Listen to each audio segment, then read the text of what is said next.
নমস্কার। খবরের অন্তরালের খবর নিয়ে ক্যালকাটা ডায়ালগস থেকে মনোজ দাস। কাজের সময় কাজী, কাজ ফুরলে পাজি। আসিম মুনিরের সঙ্গে পাকিস্তানের ফিল্ড মার্শাল আসিম মুনির, তার সঙ্গে ট্রাম্প সাহেবের ভাব ভালোবাসার বহর দেখে মনে হচ্ছিল আমেরিকা পাকিস্তান যেন জনম জনম কা সাথী। অনেকটা একই অবস্থা বাংলাদেশের ইউনূস মিয়ার সঙ্গে। ক্ষমতায় বসার আগে ইউনূসের ওপর ট্রাম্প সাহেবের সে কি রাগ। ইউনূস ছিলেন তার কাছে অসহ্য। ক্ষমতায় বসার পর ভোল বদল, কি ভাব। ট্যারিফ কমাতে ওই 37 থেকে 20-তে নামাতে সেটা গোপন চুক্তি হলো। সেই চুক্তিতে আমেরিকার কাছে মোটামুটি দেশ বিক্রি করে দিলেন ইউনূস সাহেব। আর স্বার্থ গুছিয়ে নেওয়ার সেই খেলায় কুকুরকে এক টুকরো মাংস ছুঁড়ে দিলে সে যেমন লাফিয়ে মাংসের টুকরোটা মুখে নিয়ে মনিবের পায়ের কাছে এসে লেজ নাড়তে থাকে আনন্দে, বাংলাদেশের সরকারও তেমনটাই করেছে। ছোট্ট এক টুকরো ছুঁড়ে দেওয়া মাংস, আর সেটা পেয়ে বাংলাদেশের বর্তমান সরকারের নেতারা লাফিয়েছেন আনন্দে। আমেরিকার সঙ্গে বাংলাদেশের সম্পর্কের সাম্প্রতিক উন্নয়ন নিয়ে প্রধান উপদেষ্টা ডক্টর মোহাম্মদ ইউনূস, পররাষ্ট্র উপদেষ্টা তৌহিদ হোসেন, জাতীয় নিরাপত্তা উপদেষ্টা খলিলুর রহমান আমেরিকার ভালোবাসায় গদগদ হয়ে গিয়েছিলেন। সে আনন্দ চেপে না রেখে বলেছেন বারংবার প্রকাশ্যে। প্রধান উপদেষ্টা ডক্টর মোহাম্মদ ইউনূস বিভিন্ন আন্তর্জাতিক ফোরামে এবং সংবাদ মাধ্যমে বহুবার জানিয়েছেন যে আমেরিকার সঙ্গে বাংলাদেশের সম্পর্ক একটা নতুন উচ্চতায় পৌঁছেছে। বিশেষ করে ছাত্র জনতার অভ্যুত্থানের পর মার্কিন প্রশাসন বাংলাদেশের সংস্কার প্রক্রিয়ায় বড় ধরনের সমর্থনের প্রতিশ্রুতি দিয়েছে। সেই প্রতিশ্রুতির এই নমুনাটার কথাই পরে আসছে। অবশ্য থাম্বনেলে বলেছি, আপনারা হয়তো অনেকেই ধরতে পেরেছেন। এবার পররাষ্ট্র উপদেষ্টা তৌহিদ হোসেন সাহেবের কথা শুনুন। তৌহিদ হোসেন গত কয়েক মাসে একাধিকবার স্পষ্ট করেছেন যে বর্তমান অন্তর্বর্তীকালীন সরকারের সঙ্গে যুক্তরাষ্ট্রের সম্পর্ক আগের তুলনায় অনেক অনেক বেশি সহজ এবং সহযোগিতার। বাংলাদেশের পাশে আমেরিকা পাহাড়ের মতো দাঁড়িয়ে আছে। তিনি জানিয়েছেন মার্কিন প্রশাসন বাংলাদেশের অর্থনীতি পুনরুদ্ধার, প্রাতিষ্ঠানিক সংস্কার এবং গণতন্ত্র পুনর্গঠনে সরাসরি কাজ করবে। ঢাকার মার্কিন দূতাবাসের কর্তারা গত কয়েক মাস ধরে যমুনায়, ক্যান্টনমেন্টে, সুপ্রিম কোর্টের প্রধান বিচারপতির বাড়িতে, অফিসে এতবার গিয়েছেন, এত নির্দেশ দিয়েছেন, এত সন্ত্রাসবাদীদের জেল থেকে মুক্ত করেছেন যে সরকারের গাড়ির ড্রাইভার শুধু নয়, গাড়ির মালিক যে আমেরিকা সেটা বোঝা যাচ্ছে। তৌহিদ হোসেন বলেছেন ডেমোক্রেসি, হিউম্যান রাইটস এবং গভর্নেন্সের ক্ষেত্রে পারস্পরিক সহযোগিতা আরও গভীর হয়েছে। তো এই সেই সহযোগিতার নমুনা আসছি সেই প্রসঙ্গে। তার আগে বলে নিই খলিলুর রহমানের কথা, জাতীয় নিরাপত্তা উপদেষ্টা। তিনি আবার প্রধান উপদেষ্টার পররাষ্ট্র বিষয়ক বিশেষ দূতও বটেন। আবার ওই রোহিঙ্গাদের ব্যাপারে তিনি হাই রিপ্রেজেন্টেটিভ। তো খলিলুর রহমান সম্পর্কের, আমেরিকা বাংলাদেশ সম্পর্কের এই ইতিবাচক পরিবর্তনের কথা বলেছেন উচ্চ কণ্ঠে। তার মতে মার্কিন উচ্চ পর্যায়ের প্রতিনিধি দলের সাম্প্রতিক ঢাকা সফর এবং বাংলাদেশের প্রতিনিধিদের ওয়াশিংটন সফরের মাধ্যমে দ্বিপাক্ষিক সম্পর্কের ক্ষেত্রে আর আস্থার সংকট বলে কিছু নেই। এখন বিশ্বাস আর ভালোবাসার যে সুবাতাস, সেই সুবাতাস বইছে দু দেশের সম্পর্কে, যেটা আগে কোনো দিন ছিল না। কিন্তু এরা সবাই ভুলে গেছেন বড়র পিরিতি বালির বাঁধ, ক্ষণে হাতে দড়ি, ক্ষণিক চাঁদ। চাঁদ পেতে না পেতেই দড়ি বাঁধার প্রক্রিয়া ভালোভাবেই শুরু করে দিল আমেরিকা। আমেরিকার সবচেয়ে বড় মিত্র বলে যাকে ধরা হচ্ছিল, সেই পাকিস্তানের সঙ্গে নতুন প্রেমে হাবুডুবু খাওয়া বাংলাদেশের হাতেও দড়ি পড়ল। গোলাম বানাবার খেলা গুছিয়ে নেওয়ার পর, মানে বাংলাদেশের কাছ থেকে যেসব জিনিসগুলো নেয়ার সেগুলো নেয়ার পর এবার লাথি কষাবার পালা। পাকিস্তান বাংলাদেশ দুই ভাইয়ের পশ্চাৎ দেশে কোষে দুই লাথি লাগিয়েছে আমেরিকা। ভিসা বন্ধের মার্কিনী সিদ্ধান্তকে যদি লাথি মারা বলা হয়, বেশি বলা হবে কি? কেন বেশি বলা হবে না, সেই আলোচনায় আসছে। বাংলাদেশ সমেত ৭৫টা দেশের নাগরিকদের ভিসা বন্ধ করেছে আমেরিকা। এই তালিকায় পাকিস্তান সমেত মার্কিন ব্লকের অন্তর্ভুক্ত বেশ কিছু মুসলিম দেশকে রাখা হয়েছে। অথচ ভারতের ক্ষেত্রে বিধিনিষেধ দেয়নি আমেরিকা, শ্রীলঙ্কার ক্ষেত্রে দেয়নি। কেন এমনটা হলো? একটু ভাঙতে হয়। সম্প্রতি মার্কিন যুক্তরাষ্ট্র বাংলাদেশ সমেত বিশ্বের ৭৫টা দেশের নাগরিকদের জন্য ইমিগ্র্যান্ট ভিসা মানে স্থায়ীভাবে বসবাসের ভিসা দেওয়ার প্রক্রিয়া স্থগিত করার ঘোষণা দিয়েছে। এটা ডোনাল্ড ট্রাম্প প্রশাসনের অভিবাসন নীতির একটা বড় অংশ। এই সিদ্ধান্তের মূল কারণ কি?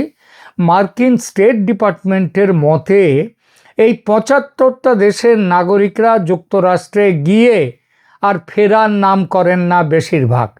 তারা সেখানে থেকে যান, সে দেশের জনকল্যাণমূলক যেসব তহবিল থাকে, ওয়েলফেয়ার, পাবলিক বেনিফিটস, তার ওপর নির্ভর করে বসে থাকেন। একে বলা হচ্ছে পাবলিক চার্জ নীতি।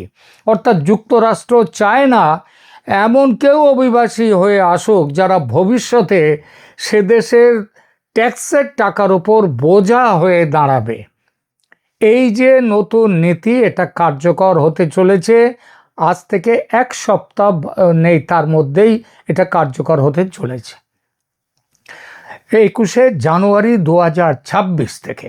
এই সিদ্ধান্তের ফলে বাংলাদেশের কি কি সংকট হতে পারে একটু দেখা যাক। বড় ধরনের সংকট কিনা। প্রথমত, পরিবার পুনর্মিলন বন্ধ। যারা ডিভি লটারি, বর্তমানে যদিও বাংলাদেশের জন্য এটা নেই, বা ফ্যামিলি কোটায় বাবা মা ভাই বোন বা স্বামী স্ত্রীর মাধ্যমে গ্রিন কার্ডের অপেক্ষায় ছিলেন, তাদের সংখ্যা কিন্তু লক্ষাধিক। তাদের প্রক্রিয়া অনির্দিষ্টকালের জন্য আটকে গেল। এক কথায় আমেরিকায় গিয়ে বসবাসের স্বপ্ন বাংলাদেশের মানুষের জন্য থাকলো না। একই পরিস্থিতি পাকিস্তানের ক্ষেত্রেও। শুধু বাংলাদেশ বা পাকিস্তান কেন, এই নিষেধাজ্ঞা বিশ্বের মুসলিম দেশগুলোর জন্যই বিশেষ করে করা। ৭৫টা দেশের তালিকায় নজর রাখলে দেখা যাবে নিষিদ্ধ তালিকার প্রায় ৩/৪ দেশ মুসলিম দেশ। তাদের মধ্যে তেলের টাকার মালিক মধ্যপ্রাচ্যের বেশ কিছু দেশও আছে। কিন্তু সবচেয়ে ক্ষতিগ্রস্ত হবে কে? বাংলাদেশ। এমনকি পাকিস্তানের চেয়েও তাদের ক্ষতি বেশি। এটা এই জন্য যে দেশের জনসংখ্যা ও ভিসা নিয়ে আমেরিকায় গিয়ে আর ফিরে না আসার সংখ্যায় বাংলাদেশ ওই ৭৫ দেশের তালিকার ওপরের দিকে, একেবারে ওপরেও বলা যায়। ফলে ক্ষতিটা বাংলাদেশের বেশি। অন্যান্য প্রভাব কি হতে পারে? দেখুন, কর্মসংস্থান ও রেমিট্যান্সের ওপর বড় প্রভাব পড়বে। দীর্ঘমেয়াদী কর্মসংস্থান বা ইমিগ্রেশন ভিসা বন্ধ হওয়ায় নতুন করে লোক পাঠানোর সুযোগ চলে যাবে, যা ভবিষ্যতে রেমিট্যান্সে প্রভাব ফেলতে পারে। মনে রাখবেন, সব আরব দেশ থেকে মিলে যত ডলার বাংলাদেশে রেমিট্যান্স হিসেবে আসে, একা আমেরিকা থেকে আসে তার চেয়ে বেশি। ছাত্র পর্যটন ভিসা, তারপরেও আবার দেখুন এই আরব মধ্যপ্রাচ্যের বেশ কিছু দেশও আবার বাংলাদেশিদের এখন কাজে নিচ্ছে না। এরপরে আসুন ছাত্র পর্যটন ভিসা। মনে রাখবেন, এটি মূলত ইমিগ্র্যান্ট ভিসার ওপরে নিষেধাজ্ঞা। তবে ভিজিটার ভিসা বা B1 বা B2 বা স্টুডেন্ট ভিসার ক্ষেত্রেও স্ক্রিনিং এবং কড়াকড়ি অনেক বেড়ে যাবে। এমনকি বাংলাদেশে যারা বেড়াতে যাবে তাদের জন্য $15,000 দিয়ে বন্ড কিনে জমা রাখতে হবে। $15,000 মানে প্রায় 19 লক্ষ বাংলাদেশি টাকা। এই টাকাটা যাওয়ার আগে জমা করতে হবে, ইমিগ্রেশন ভিসা পাওয়ার মানে ভিসা পাওয়ার আগে জমা করতে হবে। বেড়াতে যাওয়ার ভিসা জমা করতে হবে এবং নির্দিষ্ট সময়ের আগে ফিরে না এলে এই টাকা বাজেয়াপ্ত, এবং বাজেয়াপ্ত শুধু না, ঘাড় ধরে আবার আমেরিকার থেকে ফেরত পাঠিয়ে দেওয়া হবে। এবার একটু অন্য রকম প্রভাবের কথা বলা যাক।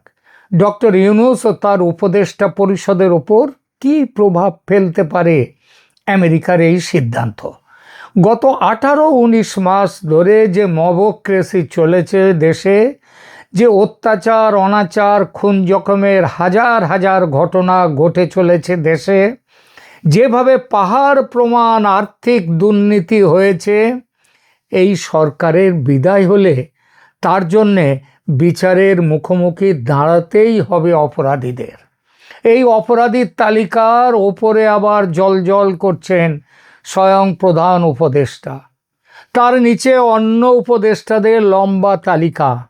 ইনডেমনিটি নিয়ে রেখেছিলেন যাতে বিচারের মুখোমুখি না হতে হয়, কিন্তু সেই ইনডেমনিটি যে কাজ দেবে না সেটা সবাই জানে, কারণ এর আগেও ইনডেমনিটি দেওয়ার পরে অন্য জমানায় সেই ইনডেমনিটি গ্রাহ্য হয়নি। তাই উপদেষ্টারা, অপরাধীরা সেফ এক্সিট নিয়ে অন্য দেশে পালাবার জন্যে মরিয়া সবাই। এটা আমার কথা নয়, আমি যে খাটিয়ে বানিয়ে বলছি তা নয়, বলেছেন একদা উপদেষ্টা ও বর্তমানে এনসিপি দলের নেতা নাহিদ ইসলাম স্বয়ং। আপনারা হয়তো ভুলে যাননি, গত অক্টোবরে তিনি বলেছেন, অক্টোবরের গোড়ার দিকে সম্ভবত 4-5 তারিখ নাগাদ, তিনি বলেছেন সেফ এক্সিট নিয়ে দেশ ছাড়ার জন্য তৈরি আছেন বহু উপদেষ্টা। তাদের তালিকাও তার কাছে আছে এবং যথাসময়ে সেই তালিকা প্রকাশ করে দেবেন বলে তিনি হুমকিও দিয়েছিলেন। যদিও প্রধান উপদেষ্টা তাকে বুঝিয়ে সুঝিয়ে শান্ত করার পর তালিকা আজ পর্যন্ত প্রকাশ করেননি তিনি। প্রধান উপদেষ্টা বুঝিয়ে তাকে বলেছিলেন ভয় তো আওয়ামী লীগকে, তা আওয়ামী লীগ যদি ভোটেই না আসতে পারে, ভোটে না থাকতে পারে, তাহলে তারা ফিরবেটা কি করে? সুতরাং ভয় নেই, আর বিএনপির তারেক জিয়াকে ম্যানেজ করতে অসুবিধে হবে না, তিনি বলে টলে রেখেছেন। কিন্তু এই সিনারিও, এই দৃশ্যপট আবার দ্রুত পাল্টাচ্ছে। ভারত চাপ দিচ্ছিল অনেক দিন ধরেই আওয়ামী লীগকে ভোটে রাখতে হবে, ইনক্লুসিভ ইলেকশন, কিন্তু আমেরিকা ধরি মাছ নাছুই পানি করছিল, মানে মনে এক আর মুখে আর এক। ইনক্লুসিভ ইলেকশনটা অনেক সময় পিছলে যাচ্ছিল মুখ থেকে, ওটা বেরোচ্ছিল না, ফ্রি অ্যান্ড ফেয়ার বলে থেমে যাচ্ছিল। কিন্তু অতি সম্প্রতি দ্বিধা দূর করে আওয়ামী লীগকে নিয়ে ইনক্লুসিভ নির্বাচনের কথা বলছে আমেরিকা। ঢাকায় মার্কিন রাষ্ট্রদূত ক্রিস্টেন সেন ইউনূসের সঙ্গে দেখা করে পরিষ্কার জানিয়ে দিয়েছেন কথা। আবার দিল্লিতেও একই কথা বলেছেন সার্জিও গোর। 12 তারিখের ভোট পিছিয়ে যাওয়ার কথা এখন জোরে সোরে আলোচনায় আসছে, এবং আসছে নির্বাচনে আওয়ামী লীগের অন্তর্ভুক্তির সম্ভাবনা, সেই আলোচনাও খুব জোরে সোরে চলছে। যদি সত্যিই হয় সেটা, তবে পাগলের মতো সেফ এক্সিট খুঁজতেই হবে ইউনূস এবং তার চেলারা এইবার সেফ এক্সিট খুঁজবেন। প্রশ্ন, কোথায় যাবেন তারা? ইউরোপের বেশিরভাগ দেশ মুসলিমদের তাদের দেশে আশ্রয় দেওয়ার বিষয়ে আজকাল খুব কড়াকড়ি করছে, আপনারা জানেন। যেভাবে মুসলিম অভিবাসীরা এসব দেশে আশ্রয় নিয়ে মৌলবাদী কাজকর্ম করছে, শরিয়া কানুন চালু করবার চেষ্টা করছে, যেভাবে ধর্মীয় হিংসা তৈরি করছে, তাতে ইংল্যান্ড, ফ্রান্স, জার্মানি, ইতালিতে ঠাঁই মিলবে না। বড় আশ্রয়ের জায়গা ছিল আমেরিকা, সেই বন্ধু আমেরিকাও দরজা বন্ধ করল। অতএব বড় বিপদ সামনে। এই বিপদ যত না বাংলাদেশ আর পাকিস্তানের নাগরিকদের জন্য, যতটা না তাদের জন্য, বাংলাদেশ আর পাকিস্তানের জন্য, ততটা আর কোনো দেশের জন্য নয়। কারণ আমেরিকায় বাংলাদেশের নাগরিক বৈধভাবে আছেন প্রায় 15 লক্ষ, আর অবৈধভাবে 2 লক্ষ। গ্রিন কার্ডের জন্য আবেদন পেন্ডিং আছে লক্ষাধিক। এদের আমেরিকা যাওয়া আটকে গেল, এবং যারা অবৈধভাবে যারা রয়েছেন তাদেরকেও কিন্তু প্রতিদিন কয়েকজন করে কিন্তু ফেরত চলে আসছে, বাংলাদেশে ফেরত পাঠানো হচ্ছে। এই সমস্যা আরও বাড়বে, ভয়ঙ্করভাবে বাড়বে। এখনকার মতো এখানেই রাখছি। ধন্যবাদ।